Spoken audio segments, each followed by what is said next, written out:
On est avec Francis Belzile, Daniel François Charret et Ève de Gary-Lamanque et on parle des collectionneurs.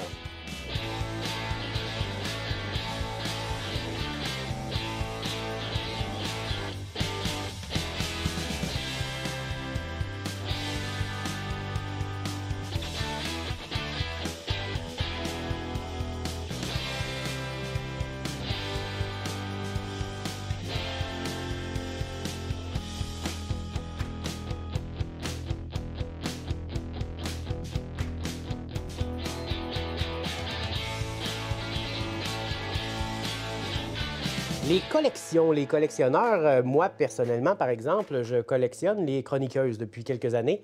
On l'apprendra plus tard. Mais dans le cas de nos invités, ils ont des collections, un intérêt particulier pour les collections. On va en apprendre un peu plus, comme toi en particulier. Comment ça a commencé l'envie de collectionner des choses? Quelle est ta collection?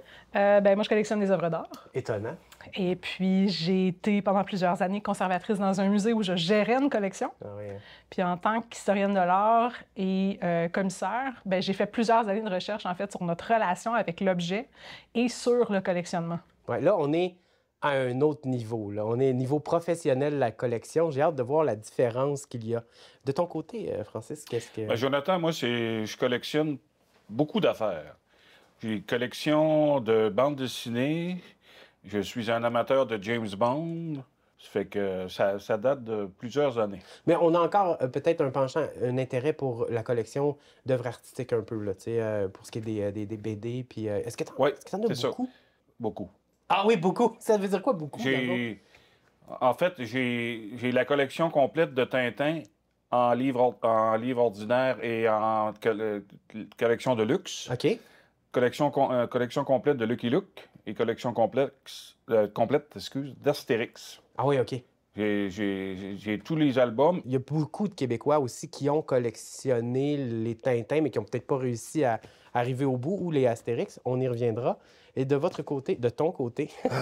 Moi, plein de collections aussi, un peu comme Francis, des BD, les Tintins, on les a tous. Et en plus des Tintins, on a aussi tous les articles qui vont avec, les figurines et tout ça. On a aussi amateurs fanatiques des Beatles, donc toute la collection CD, plus les spéciaux, plus une centaine de livres qui parlent des Beatles. Donc, je pourrais vous en parler longtemps. J'ai une collection Agatha Christie et j'ai une collection de plein de choses. OK, donc collectionneur littéralement maladif. Maladif. OK. Compulsif, totalement. OK, c'est chargé chez vous, là. C'est presque un cas de divorce. Ah, OK. Un jour, j'ai dit à ma coloc, si je suis plus capable de le mettre sur les murs, j'achète plus rien. Les murs sont pleins. Ah oui, c'est complet, là. Ouais. Parfait, on y reviendra. Donc, dans ce qui est au niveau de la collection professionnelle, dans ton expérience à toi, au musée, par exemple, il y avait un mandat très précis que le musée devait respecter. Donc, toi, c'est strictement à l'intérieur de ce cadre-là que tu faisais des choix pour la collection. Oui. Puis, justement, parle-moi-en un peu, quelle était cette mission-là, puis quels étaient les choix que tu espérais pouvoir faire? Moi, j'étais conservatrice de l'art contemporain là, pendant presque 10 ans, ce qui fait que j'avais un mandat qui était donc en art contemporain. Moi, j'étais dans une institution où il y avait une seule personne à la conservation, puis c'était moi, puis ensuite, il y avait la direction générale. Ce qui fait qu'à ce moment-là, c'est sûr que la collection et les acquisitions qui ont été faites durant mon mandat, c'était en grande partie lié aussi à ma vision artistique, à celle que je donnais à la collection. Puis on essaie à ce moment-là vraiment de faire une analyse de la collection qui est déjà présente dans l'institution, essayer de repérer qu'est-ce qui manque, qu'est-ce qui pourrait être ajouté, qu'est-ce qui serait pertinent pour renforcer la vision et la collection de ce qu'on a. Mais dans l'univers intense qu'est l'art, puis l'art contemporain, le problème, c'est le choix. Je veux dire, comment on fait le choix? Ça, c'est surtout problématique si on se dit qu'au Québec, les musées qui collectionnent, c'est somme toute assez récent. Puis ce qu'on se rend compte dans le milieu de la muséologie depuis déjà une bonne décennie, si c'est pas 2 décennies, là, qu'on se dit, tous les musées à travers le monde, la plupart manquent de place déjà. Ouais. J'aurais une question pour toi. Collectionner des œuvres d'art, j'imagine que c'est beaucoup de sous. Potentiellement, mais pas nécessairement. Okay. Je pense que n'importe quel collectionneur est capable de dépenser trop d'argent. Trop Ouais. d'argent. Déjà. Mais est-ce que, justement, j'allais y venir, cher professionnel, c'est que dans le fond, il y a la question du coût aussi. Puis là, ça devient une donnée importante dans la sélection que l'institution va faire. Mais c'est pas juste pour l'achat, c'est le coût d'entretien, le coût d'entreposage, c'est ça. les coûts de restauration, puis ça, n'importe quel collectionneur va pouvoir le dire. Tu sais, puis ça, il faut que tu considères ça quand tu fais des choix. Puis ensuite, comme je disais, ben là, ce qui est problématique, c'est qu'on se rend compte avec tout le monde qui collectionne, puis avec cet engouement de la collection pour essayer d'avoir un bel archivage de notre société, de notre évolution, de nos préoccupations depuis, je dirais à peu près après la Shoah. Là, ça s'est vraiment développé, le questionnement, l'archivage, l'archivistique, etc. Ben, on se rend compte qu'on n'a plus de place, puis on ne pourra pas continuer à l'infini à collectionner des choses, même si on les sélectionne judicieusement. Ben oui, en fait, parce que là, ça m'a permis de me projeter dans le futur puis de me dire que on peut pas continuer à accumuler éternellement jusqu'en l'an 5065 là, des œuvres. Puis comme tu le disais, il faut les entretenir, ces œuvres-là. C'est extrêmement coûteux. Est-ce que les musées revendent leur collection? Comment? Ça arrive. Ah oui? Ça, c'est le processus d'aliénation. OK. Justement, où est-ce qu'on peut décider à un certain moment, tu sais, un musée va faire une analyse de collection. Puis ça peut être ça aussi dans les collections corporatives, où est-ce que l'on se rend compte, ben tu sais, finalement, en faisant l'analyse de l'entièreté de la collection, en revoyant nos priorités, ben on se rend compte qu'il y a certaines œuvres qui ont été acquises au fil des ans qui, en fait, ne correspondent pas à notre mandat. Tu sais, elles ont été acquises pour plein de raisons, là. Tu sais, des fois, il y a aussi, il faut se dire, des donateurs qui vont approcher des musées, qui vont faire soit des dons en argent ou des dons en œuvres d'art ou en archives ou autres, en objets aussi, qui vont dire, bon, bien, je vous donne l'affaire que vous voulez vraiment avoir, mais à condition que vous acceptiez mes 10 cossins. Mais là, Ah ouais! je dis hein? des 10 cossins, c'est pas Ouais. nécessairement ça, là. Ouais. Mais oui, ça, c'est arrivé souvent, là, depuis le début des musées. Parlant de problèmes et de collections pleines, tu disais d'entrée de jeu que tu collectionnes de façon... Est-ce qu'on peut dire maladive? C'est pas maladie. Je disais en blague toc tantôt, là, c'est la relation avec l'objet. C'est la relation. J'ai comme besoin d'acquérir les choses. Mais quand je commence quelque chose, exemple, on parlait de Tintin, j'ai toutes les Tintins. Puis c'est plus que ça. Je suis rendu à un autre niveau. Je vais avoir les références qui vont avec. Les Beatles, c'est un peu pareil. Je connais l'histoire des Beatles, mais j'ai les références. J'ai à peu près 25 livres sur 150 livres des Beatles, que c'est juste des livres de référence. Donc, c'est très important pour moi. Exemple, où ils ont été, combien le nombre excusez-moi en l'anglicisme, de takes qu'ils ont pris pour faire OK. Une chanson. Une chanson. Ouais. Ça, j'ai tout ça. Là. Mais tu dis que tu as tout ça. OK, c'est des livres de référence qui ont ce type d'informations-là. Oui. Si tu permets, j'aimerais ça explorer comme... Qu'est-ce que ça te fait? Est-ce que c'est le moment de l'achat? Est-ce que c'est de regarder? D'abord, est-ce que tu prends du temps pour regarder ta collection? Et oui, effectivement. Ce n'est que... Oui, je la regarde tous les jours parce que dans mon sous-sol, exemple pour les Tintins, j'ai toutes les figurines, j'ai toutes les autos. Oui, ils sont là. Je peux pas les manquer. Mais c'est plus que ça. Ça m'oriente aussi. On parlait d'Agatha Christie tantôt. Ouais. J'ai toute la collection d'Agatha Christie. Tout ce qui a été écrit sur Agatha Christie, j'ai tout ça. Tous les films. Mais c'est plus que ça. Je suis en train de préparer un voyage. Là, j'ai fait la route 67. Je veux faire la route d'Agatha Christie. C'est-à-dire d'aller à Londres, voir tout où Poirot vivait et tout ça, aller où elle vivait elle-même, prendre le train, le fameux l'Orient Express, et aller jusqu'en Égypte pour prendre... Puis en Turquie? Probablement en Turquie aussi. OK. Donc, un voyage d'1 mois et demi. J'ai bien compris, mais je veux savoir pourquoi. Prends un moment pour te recentrer puis te demander qu'est-ce que ça te fait quand tu collectionnes. Comme mettons Agatha Christie, tu dis que tu vas aller faire la route, tout ça, mais si tu trouves un item là, qui a un lien, là, qu'est-ce que ça te fait? Pourquoi? Ben, c'est le sentiment de posséder quelque chose qu'elle possédait. Ou qui était proche d'elle? Ou qui était proche d'elle. OK. Et ça, c'est très important parce que ça fait partie de ta vie. RG fait partie de ma vie, Agatha Christie fait partie de ma vie, les Beatles font partie de ma vie. C'est partie intégrante de moi.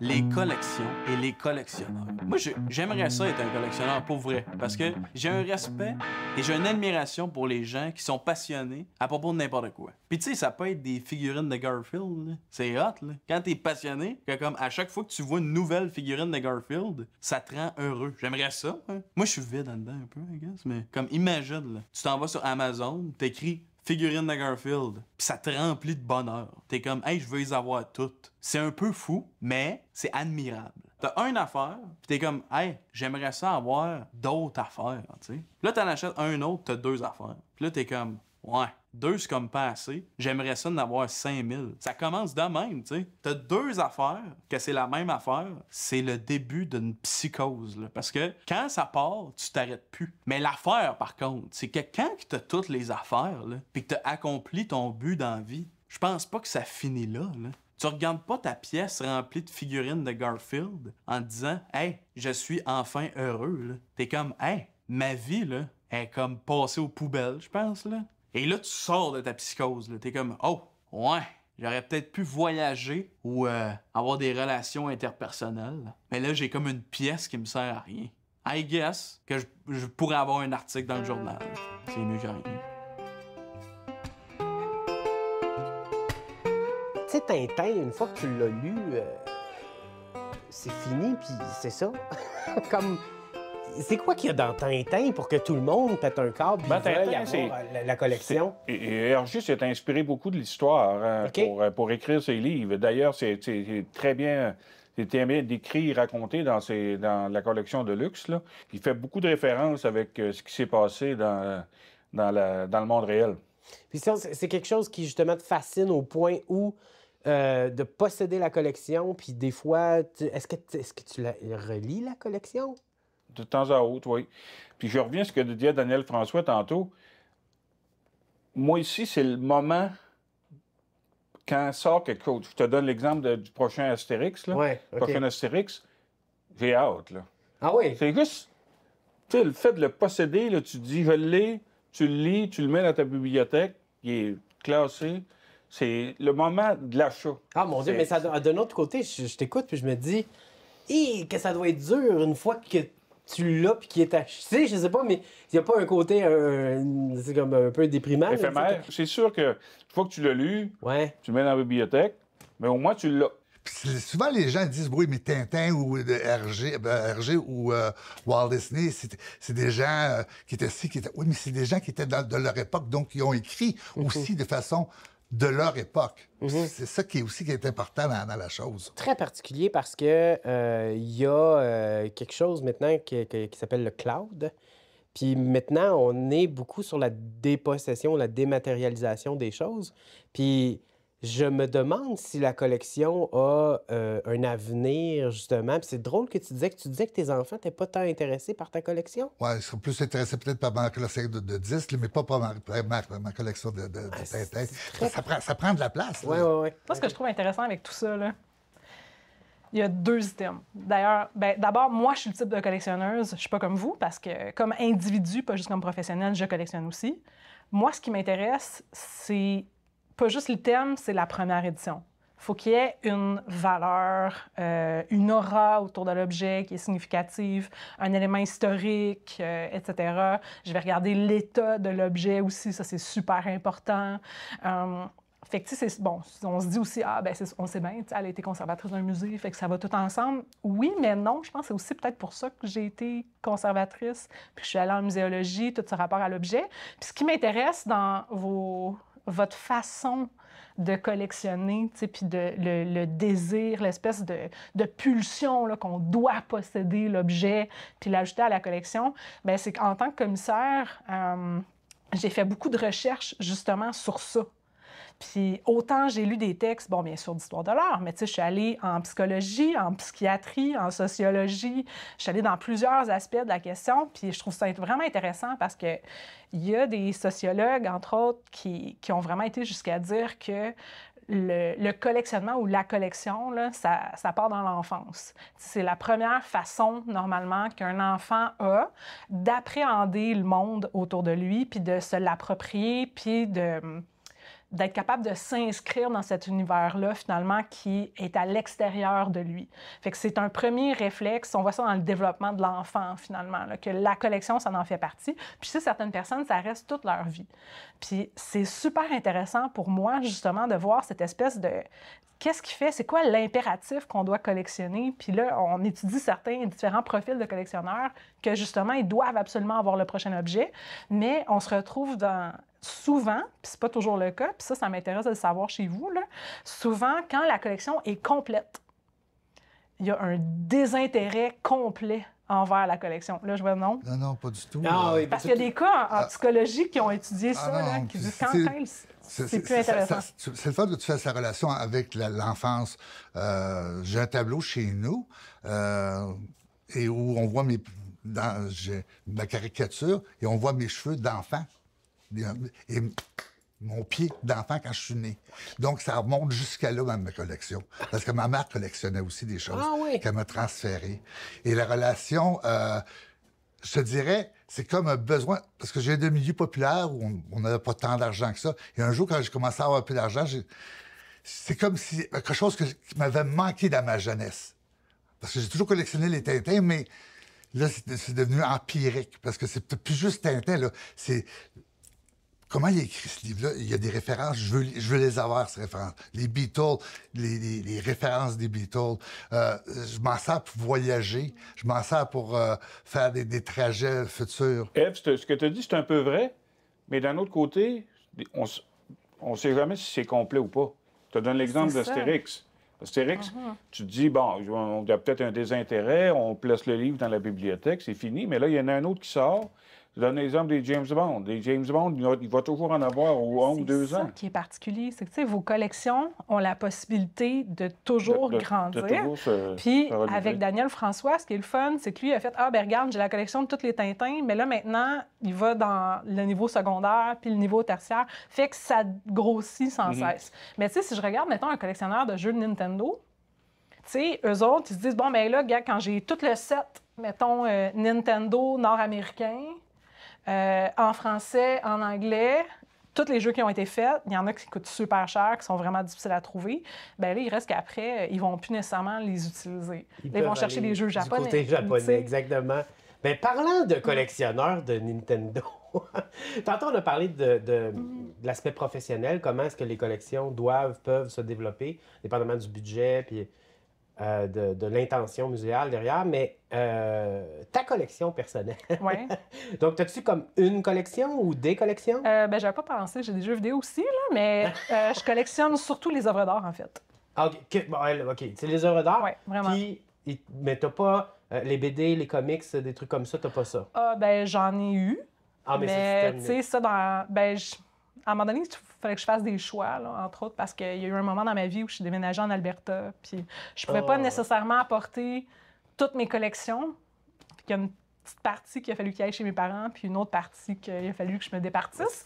Puis ça fait partie de la vie, mais les œuvres d'art, par exemple, je ne vais pas m'en départir jamais. C'est drôle parce que ça implique d'être un peu sédentaire quand même, tu sais. Oui. Parce que transporter la collection, ça serait un calvaire. Je ne peux même pas m'imaginer un jour de déménager de où je suis. Mais des fois, l'âge arrive, je m'en vais allègrement vers le septuagénaire et je me dis un jour, il va falloir que je déménage, que je vende cette maison-là. Et c'est ma plus grande hantise. Ah oui, hein? Parce que, oui, il y a eu beaucoup de travail, beaucoup d'argent. L'argent est une chose, mais le travail, la recherche, d'aller le chercher, de le trouver, et de l'avoir, de le lire, il y a un investissement en temps, en argent et en émotion aussi. Parlez-moi de la pièce maîtresse, justement, de votre collection, comme ton affaire préférée dans toutes tes affaires. Je te dirais les archives de Tintin. Il faut que ce soit les archives. Oui, bien, il y en a 8, les gros tomes, il y en a 8. C'est fondamental. C'est la genèse. C'est le... Si tu sais pas c'est quoi Tintin, quand tu as fini les 3500 pages et 8 tomes, ben, tu es un peu plus au courant. Là, OK. C'est quelque chose que tu aimes beaucoup. Ouais. Quelle est la pièce maîtresse? Est-ce que tu choisirais entre James Bond ou... Astérix. Le premier livre d'Astérix? Astérix le Gaulois. OK. Ça, les dessins étaient plus ou moins réussis par rapport à ceux qu'on a vus dans les albums ultérieurs. Donc, ce serait peut-être ça, mon objet. Et comme dit Ève, c'est sûr que moi, c'est pas... tu cherches un peu l'objet rare. Là. Moi, Ouais. c'est le fait, comme j'ai dit tantôt, de posséder... Là, il y a comme une adrénaline. Je ne sais pas si Daniel Fantôme, une adrénaline quand l'objet ou le livre sort, ou le disque sort, ou le DVD sort, peu importe. C'est le moment privilégié. Ben, moi, C'est pour qui vrai, ton préféré de tes artistes dans ta ben, collection? c'est pas une question de préféré, mais pendant longtemps, ben, tu sais, j'ai quand même commencé à collectionner, j'étais dans la vingtaine. Tu sais, ma première œuvre d'art, moi, que j'ai acquise, c'est une estampe de Betty Goodwin. Oui, hein? OK? Fait que c'est une œuvre de musée. Ouais. Mais tu sais, il reste qu'une estampe, là, c'est une œuvre originale, mais multiple. Donc, il y a plusieurs originaux qui existent. Puis dans cette estampe-là, il y en a 100 qui existent. Ça, je l'aurais sauvé du feu n'importe quand. Puis j'y ai pensé, puis je le savais que je l'aurais fait. Mais c'est combien d'œuvres d'art, ça, finalement, à peu près? Pour vrai, je suis pas sûre. À peu près, mettons. Au moins 30. Trentaine Combien? d'œuvres d'art. Ouais. Au moins 30. Là, j'ai une question que les gens Mais je suis pas se- sûre. se Il y en a beaucoup dans mon posent. garde-robe encore. Oui, bien, c'est ça. Les collectionneurs d'art qui font ça souvent. Là. Le garde-robe, il est plein, là, il y a une place dans la maison. Les gens se demandent, est-ce que tu es riche? Non. Parce que, oui, puis d'ailleurs, que ça veut dire être riche, mais parce que quand quelqu'un collectionne de l'art, la première idée, c'est, ah ben là, c'est sûr, elle est riche. Mais parce que ça prend des moyens pour collectionner de l'art, là, c'est très, très Pas cher. nécessairement. Mais en fait, parmi les plus grands collectionneurs d'art qu'il y a eu au 20e siècle, là, il y a un couple qui vivait à New York, que lui était facteur. Puis je pense que sa femme était professeure d'école, était enseignante. Puis c'est eux qui ont amassé une des collections les plus importantes du 20e siècle, avec le salaire de facteur. Là. Parce que, Puis dans le fond, maintenant, leur collection a été donnée dans des musées américains. là. parce que c'était leur priorité, dans le fond. C'est là-dessus Ben oui, qu'ils dépensaient ben leur oui. argent. Puis il y a des collectionneurs à Montréal. Il y en a un M. Tremblay, que lui, il est enseignant. Il était prof au secondaire toute sa vie. Puis il y a une des plus grosses collections d'art au Québec. Puis il y a plusieurs Marc Séguin. Ses œuvres ont été présentées dans plusieurs musées, même dans des Mathieu Beauséjour. Ses œuvres ont été présentées dans des musées, entre autres en Europe. Puis il faisait ça avec son salaire de... Mais en même temps, de prof de la secondaire. différence entre toi et Francis et moi, des acquisitions que tu fais, c'est aussi un investissement que tu fais. Potentiellement, oui. Donc, au lieu de prendre un RIC, tu vas aller acheter une œuvre d'art. Et que tu vas te dire que ça va être plus rentable que ton rire, puis tu ne paieras pas d'impôt nécessairement quand tu vas le revendre. Bien, ça, c'est de la théorie. Tu sais, je me dis que moi, j'en parle beaucoup, entre autres, si je rencontre des gens qui savent pas quoi faire de leur argent. Puis je dis, ben tu sais, vous savez que vous pouvez contribuer à la culture québécoise, puis acheter des œuvres à des artistes vivants, les aider, puis embellir votre quotidien, au lieu d'acheter des affaires, des reproductions de chez Bouclair ou chez Ikea. Moi, c'est une des choses qui m'horripile le plus au monde. Là. Bien, vous faites partie de ma collection parmi les meilleurs invités. Alors, je vais vous chérir dans mon cœur comme une collection d'invités sympathiques. Merci beaucoup d'être venu à l'Hôtel Central pour parler Plaisir. de collection. Merci de l'accueil.